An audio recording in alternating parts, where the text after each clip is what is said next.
big story on Action News tonight is the latest round of layoffs impacting federal workers. This one having a huge impact right here at home. The Internal Revenue Service confirmed today that some 6,000 staffers are now being fired nationwide, part of President Trump's dramatic and controversial downsizing of the federal workforce. The cuts come in the midst of the critical tax filing season and as high-profile members of the president's inner circle float the idea of getting rid of the IRS altogether. Today, the news hit many in Philadelphia. Hundreds at the IRS headquarters here learning their jobs are now being eliminated.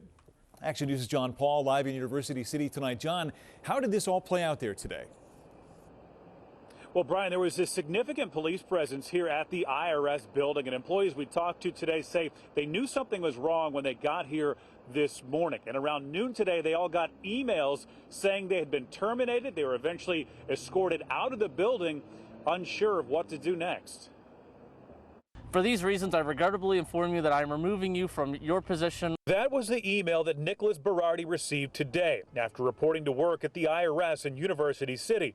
He's one of nearly 400 other probationary IRS employees fired in Philadelphia today with no notice. It even says here in the email that they're citing the reason why I'm fired is because of my performance.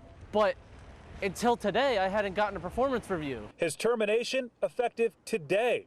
He says his managers were blindsided by the move, especially in the middle of tax season. These layoffs are impacting anywhere from 6 to 7% of the agency's 100,000 person workforce, targeting new and newly promoted employees all across the country. It's part of a campaign to shrink the federal workforce. The nonpartisan civil service is the bedrock of a government which works for all Americans. Alex J. Berman is the executive vice president for the National Treasury Employees Union that represents the people being laid off today.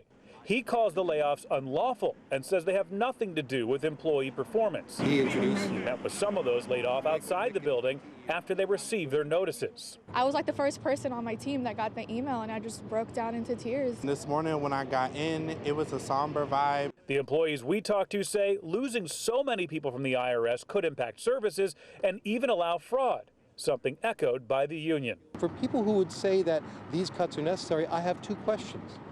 Don't you want your federal government to work? And don't you want your federal government to work for all Americans? Now, I did reach out to the IRS this afternoon. I'm still waiting to hear back on that. And sources are telling ABC News that more layoffs could be coming here at the IRS and other agencies. We're live tonight in University City. John Paul, Channel 6 Action News. Brian? Yeah, untold how this will play out with tax season now upon us, John. We'll be watching closely. Thank you.